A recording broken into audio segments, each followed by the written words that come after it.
Don't miss the tea. Subscribe now. Oh, honey, pour me another glass of wine. No, fill it to the brim. You are going to need it because I am about to spill 32 years of tea, and frankly, some of it is so bitter I can barely swallow it. You look at us and you see the Hallmark movie, right? The high school sweethearts who found their way back to each other. 32 years of marriage. It looks perfect from the outside. The house, the successful husband, the kids all grown. But if you cracked open the front door, you'd see two ghosts haunting the same hallways. We dated in high school, broke up, lived separate lives, and then reconnected years later. It was electric. He proposed that very weekend. Back then, he couldn't keep his hands off me. It was suffocating in the best way possible. But then life happens. I became the martyr. I stayed home from 1993 until forever. I did 95% of the kids' stuff, diapers, tantrums, school runs. I made a rule that he never had to get up in the night so he could build his career. I protected his sleep and his success. And now I'm living in the house that sacrifice built, and I feel like a stranger in it. In 2021, I finally learned about love languages. We had this massive, ugly argument, one of those burn-it-down fights.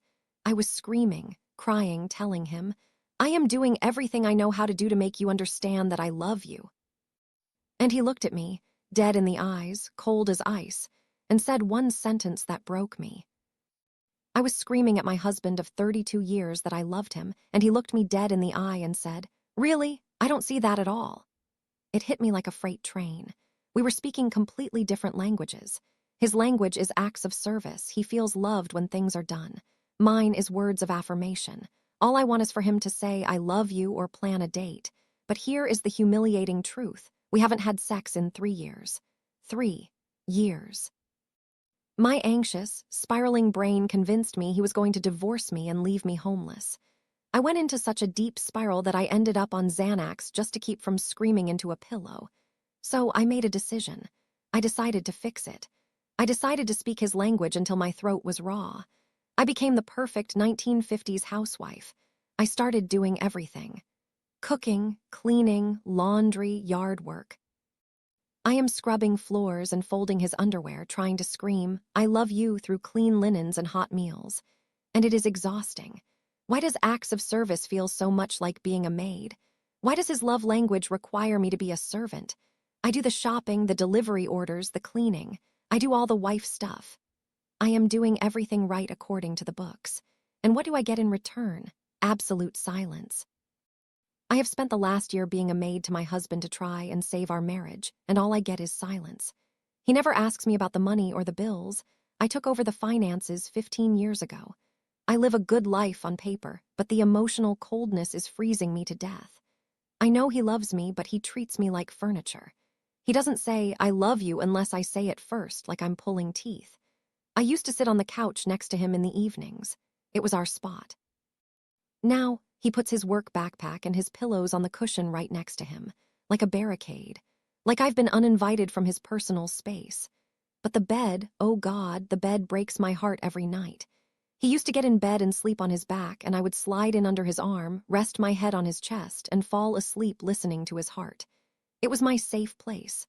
Now, he gets in, turns onto his side facing away from me, and clutches a pillow to his chest. It happened one night, just out of the blue. He turned his back, and it felt like a physical punch to the face. The rejection radiated off his back. I lay there staring at his shoulder blades, crying silently, wondering when I became so repulsive. We are best friends who happen to share a mortgage, but we haven't touched in 3 years. To anyone else, we look fine. We laugh, we discuss politics, we are excellent roommates. But I look at him and wonder, how did it take 20 years to see that we are shouting in different languages? Why is it that even if I scrub every floor, showing him love in his language, he refuses to just hold my hand? He says he'll try. And he does for about 48 hours. Then the wall goes back up. The backpack goes back on the couch. The back turns to me in bed. I'm 59, he's 62. We aren't going to start over. And let's be brutally honest, I am financially dependent on him. I haven't had a job since 1993. Who is going to hire me? So I stay. I take my Xanax. I go off in my RV for months at a time because the anxiety is less out on the open road. I think he's happier when I'm gone, too. We breathe easier when we aren't suffocating each other with our disappointed expectations. I'm just lying here, crying, wondering how my Hallmark movie turned into a silent film. I'm trying to accept that being a maid is the price of admission for this marriage. Am I crazy for wanting more? Or am I just pathetic for staying when I know I'll never get it? Pass the bottle. I think I need a refill.